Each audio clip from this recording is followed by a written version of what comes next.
مرحبا بكم في خبر جديد وقضية جديدة. في جنازة مهيبة تم نقل جثمان المرحومة نادية إلى المقبرة، حيث خيم حزن عميق على الجيران والأهل والأحباب.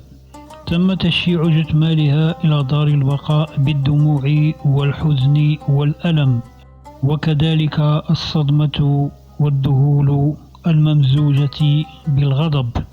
فكيف بدأت القصة؟ في شارع عادي بحي مولاي رشيد بالبيضاء، حيث تمر الأيام غالبا كالمعتاد، وحيث تقبع وكالة صغيرة لتحويل الأموال كاش بليس.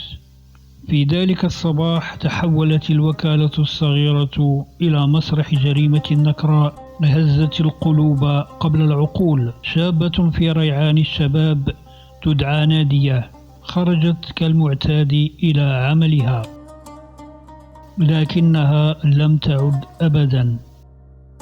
لقد خرجت منه جثة هامدة، وبين جدران مكان يفترض أن يكون حصنا منيعا وفضاء للثقة والمعاملات اليومية، انقلبت كل المفاهيم ليطل برأسه لغز ثقيل وأسئلة مبهمة.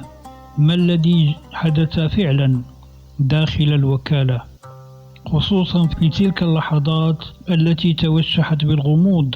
كيف تحول روتين العمل اليومي إلى مأساة دامية؟ هل كان الأمر مجرد خلاف عابر خرج عن السيطرة، أم أن وراء الحادث تفاصيل أعمق لم تكشف بعد؟ وأين تبدأ الحقيقة وأين تنتهي الروايات المتداولة؟ أسئلة كثيرة تتزاحم، والحقيقة لا تزال حبيسة التحقيق، وفي انتظار أن يستفيق الجاني لاستكمال هذا التحقيق وإزاحة هذا الغموض، وبعيدا عن كل الروايات والإشاعات التي تعج بها مواقع التواصل الاجتماعي. لا زالت السلطات الأمنية تباشر تحقيقاتها، لا زال الغموض يلف القضية، وليست هناك معلومات واضحة ومؤكدة يمكن البناء عليها والجزم بحقيقتها. وبعض الروايات تتحدث عن شجار بين الضحية والباترون، وأخرى تتجه صوب أن هذا الباترون لديه اضطرابات نفسية. للإشارة فإن الجاني لديه عدة أنشطة تجارية أخرى غير هذه الوكالة حسب بعض الروايات.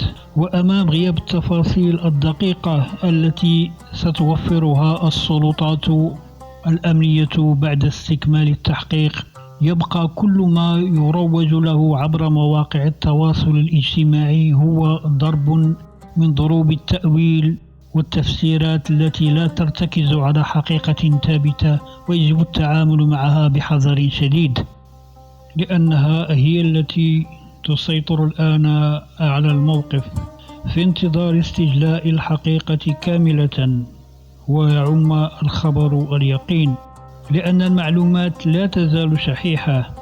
لقد تم دفن الشابة نادية في جنازة مهيبة خيم عليها الحزن والصدمة لدى الأهل والأقارب والأحباب، وكذلك سكان حي مولاي رشيد الذين تقاطروا لحضور جنازة الشابة نادية رحمها الله ورزق أهلها الصبر والسلوان.